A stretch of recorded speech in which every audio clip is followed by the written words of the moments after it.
നമസ്കാരം, ജന്മഭൂമിയിലേക്ക് സ്വാഗതം. ലോക്സഭാ തെരഞ്ഞെടുപ്പിലെ കനത്ത തിരിച്ചടിയെ തുടർന്ന് കോൺഗ്രസും ആം ആദ്മി പാർട്ടിയും തമ്മിലുള്ള ഭിന്നത കൂടുതൽ രൂക്ഷമായി. ഹരിയാന നിയമസഭാ തെരഞ്ഞെടുപ്പിൽ കോൺഗ്രസിനൊപ്പം സഖ്യത്തിൽ മത്സരിക്കാനില്ലെന്ന് ആപ് നേതൃത്വം പ്രഖ്യാപിച്ചു. ഡൽഹി നിയമസഭയിലേക്ക് കോൺഗ്രസിനെ കൂടെ കൂട്ടാതെ തനിയെ മത്സരിക്കുമെന്ന് ആപ് നേരത്തെ പ്രഖ്യാപിച്ചിരുന്നു. AAPയുടെ പ്രവേശനം ഹരിയാനയിൽ ചതുഷ്കോണ മത്സരമാക്കി മാറ്റും. കോൺഗ്രസ്, BJP, SP, INDLD എന്നീ മൂന്ന് ശക്തികളും മത്സര രംഗത്തുണ്ടാകും. ഇന്ത്യൻ നാഷണൽ ലോക്ദളും INDLD, ബഹുജൻ സമാജ് പാർട്ടിയും BSPയും അടുത്ത നിയമസഭാ തെരഞ്ഞെടുപ്പിൽ സഖ്യമുണ്ടാക്കി. ഹരിയാനയിൽ ആം ആദ്മി പാർട്ടി ഒന്നിലധികം തെരഞ്ഞെടുപ്പുകളിൽ മത്സരിച്ചിട്ടുണ്ടെങ്കിലും തെരഞ്ഞെടുപ്പിൽ വിജയം ഇതുവരെ ഉണ്ടായിട്ടില്ല. ലോക്സഭാ തെരഞ്ഞെടുപ്പിൽ ആം ആദ്മി പാർട്ടിക്ക് കനത്ത തിരിച്ചടിയാണ് ഡൽഹിയിലും ഹരിയാനയിലും ലഭിച്ചത്. ഡൽഹിയിൽ 7 സീറ്റിലും ആപ് കോൺഗ്രസ് സഖ്യം പരാജയപ്പെട്ടു. ഹരിയാനയിൽ കോൺഗ്രസിന് സഖ്യം നേട്ടമായെങ്കിലും ആപ് സ്ഥാനാർത്ഥി പരാജയപ്പെട്ടു. പഞ്ചാബിൽ ആപ്പിന്റെ MPമാരുടെ എണ്ണം 1 ൽ നിന്ന് 3 ആക്കി ഉയർത്താൻ മാത്രമാണ് സാധിച്ചത്. പഞ്ചാബിൽ സഖ്യത്തിൽ ചേരാതെ തനിച്ചു മത്സരിച്ച കോൺഗ്രസ് 7 ലോക്സഭാ സീറ്റുകൾ വിജയിച്ചപ്പോൾ ആപ്പ് 3ലേക്ക് ഒതുങ്ങി.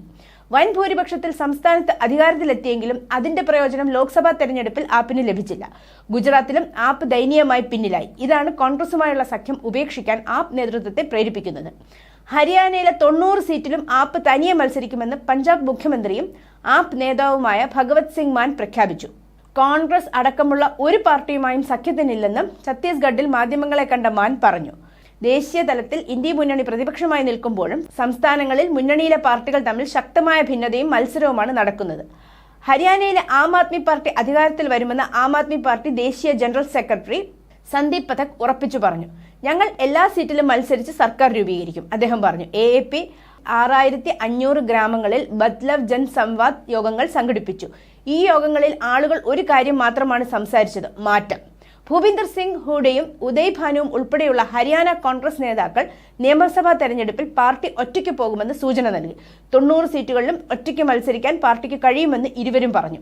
അടുത്തയിടെ ഹൂഡയോട് AAP സഖ്യത്തിന് സാധ്യതയുണ്ടോ എന്ന ചോദ്യത്തിന് ഹരിയാനയിൽ AAPക്ക് അടിത്തറയില്ലെന്നും 90 സീറ്റുകളിലും കോൺഗ്രസ് മത്സരിക്കുമെന്നും കോൺഗ്രസ് MP പറഞ്ഞു.